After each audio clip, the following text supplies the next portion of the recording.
We are coming off of that beautiful Cancer full moon, and we start off this week in a energy that is just as supportive for our growth and expansion. Namely, on Tuesday the 6th, we will have Venus in Capricorn conjoining the Sun in Capricorn. This is like a new moon, but for Venus, right? Anytime a planet comes into a conjunction with the Sun, I like to think about it as a new cycle or a new beginning for that planet. It'll purify it in a way. And so in Capricorn, that purification is in the name or in the spirit of commitment and growth and what can persevere with time and what will grow even more abundant or beautiful with time. So when Venus comes into a conjunction with the Sun, this can be a really beautiful day to make a long-lasting commitment to yourself or to others or to a project, or to update the terms of agreement that you might have with someone. It doesn't have to be a business venture. It could be the terms of agreement that you have with your reality, with a romantic relationship. If you've been with someone for a very long time, just doing a check-in on what's working, what you want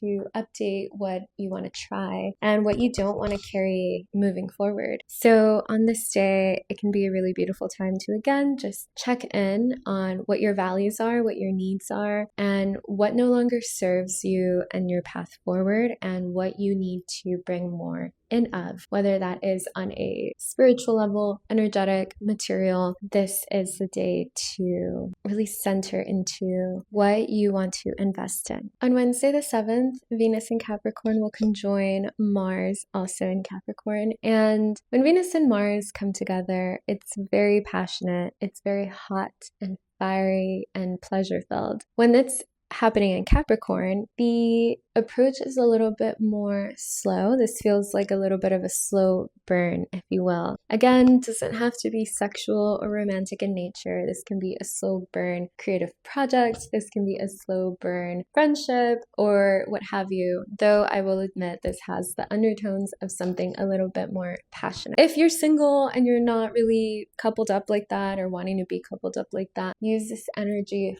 for what you're wanting to advance in. Use this energy for, again, like a vision, a project, a dream. Maybe if it's just like working on yourself or creating something that feels like it's got a weight to it. And I don't mean a weight to it in like a heavy negative sense, but I mean in a way that has a lot of value built into it and you can't help but take it seriously. So I love this energy for building on something, for committing to something. Again, the word of the week is just going to be commitment. And maybe that's a bit cliche for what Capricorn represents, but we've got Saturn currently in Pisces. And by whole sign, it's making a sextile to the Capricorn part of our chart. So it's really in support of whatever it is that's coming through at this time that we are really taking into consideration, really sitting with from a place that is pragmatic and practical and mature and sensible to the best of our abilities, right? And so I think that we can utilize this energy to be really curious about what happens when we really channel all of our power and all of our strategy towards something that brings us pleasure and that creates beauty for ourselves and for the world. Then on Thursday the 8th, we will have Mercury in Capricorn making a sextile to the North Node in Pisces. We might be having really important conversations on this day about what we are committing to for the future. Maybe there is something that we're signing or a contract that is coming forward that we need to heavily consider if it's in alignment with where we want to go, the direction of life that we're heading towards. But it's likely that it will be in support of that it will be stimulating towards our progress forward. You might be in conversation with someone today about what it is that you're hungry for, what it is that you're passionate for, and what dreams you want to see materialize. Or you might just find that the conversations that you have on this day hold a lot of power and a lot of weight to them in a way that is constructive and that allows for expansion. On Friday the 9th, we have the Sun in Capricorn making a conjunction to Mars, and Venus making an opposition to Jupiter. So again, we get a little bit of a refresh from Mars here and the way in which it moves. And this is calling into question how our movements in the past are in alignment with how we know we need to move to acquire something or to see the results of something. And I spoke about this a little bit last week, but if you've been moving in such a way that you know is not going to get you the results that you want, you need to change that. And it's not something you necessarily have to change overnight. You can work your way up to it, knowing that not only is the change itself a slow and steady process, but that it will contribute to something that you want to see flourish in the future. And, this makes me think of, for example, when you invest in like a high yield savings account, you are placing money into an account and you know you can't touch that money, but if you're patient and you let it sit there for a while, it will accrue in value significantly, more so than if you go out and spend it on something that you think that you want. Unless it's an emergency, you can be the judge of what's an emergency or not. That the way that you move through the world has to change for you to see results.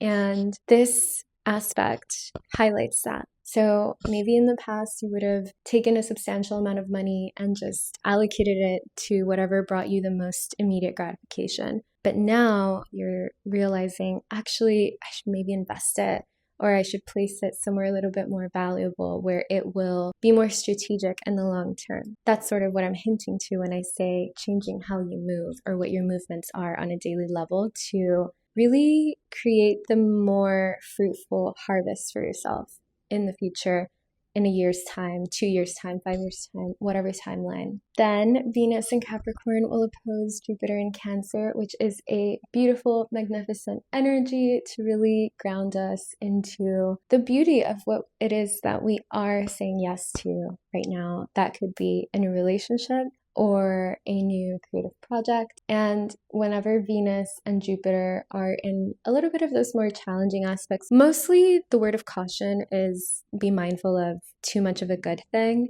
But I think that because we've been taking this week with such a serious energy with all of these Capricorn elements, I think Jupiter comes in and allows for us to really feel the reward or the beauty of what we're doing in a way that is really nurturing for us and nurturing for what we're working towards. And it might not be like, again, immediate gratification, but it's more like the emotional, soul-stirring beauty of knowing that what you are doing is really something valuable and something of worth. And Jupiter wants us to expand, and Jupiter wants to bring us a lot of luck and abundance. And so we might just feel overall like we are feeling that on a Venusian level. And this can be finances, relationships, again, beauty, aesthetics. It's beautiful energy, not only for what feeds us now, but what will feed us in the future. Saturday the 10th, we then have the Sun and Mars making that same opposition to Jupiter in Cancer.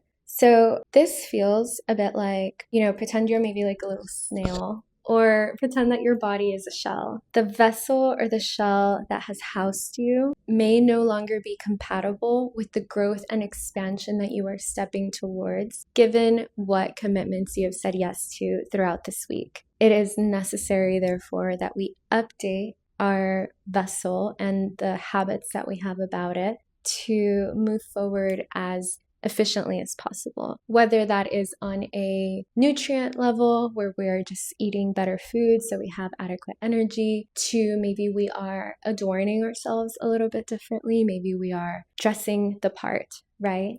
Or perhaps we are just making the intention to take a different route when we're on our way to work, or just exercising a little bit more to expand, to feel the intention that we have set on a physical bodily level. Just be mindful of how you move as well, because with Jupiter here, you will feel the results of those movements when Mars and Jupiter are at play, and it can come with big emotions, but ultimately with Mars here exalted, with Jupiter exalted, this feels like two energies that can work well together when navigated correctly. And with the Sun illuminating Jupiter here as well, again, we just had the full moon, we are being shown what nurtures us in our expansion and what needs to go away that is not conducive for who we want to become and the life we want to live. Is eating a chocolate bar every single day really going to make you feel better about the trajectory that you're on? Or is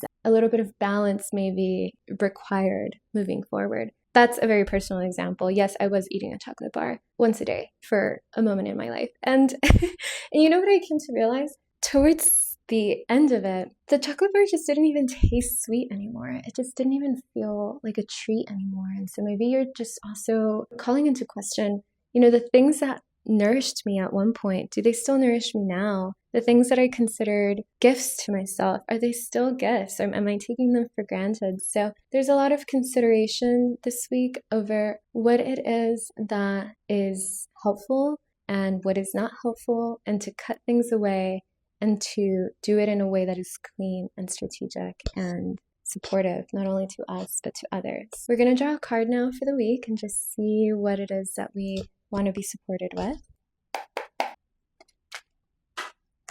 Got a card, and it fell. We have the Ace of Cups. And so this card really is beautiful, and I love that we've received it. This has felt like a very constructive week. It's a week that means business, and yes, I'm saying that because of the Capricorn energy, but it's business in relation to something that really matters to us. It's not frivolous, it's not boring, it means something. And I say that because Pisces is currently the house containing the North Node, Saturn, and Neptune. Our dreams and our hope for the future and the seriousness in which we regard it is really a theme right now for us. And with Jupiter in Cancer, who again is exalted, adores being in this place, it wants to really bestow us with luck and abundance and expansion in this part of our chart.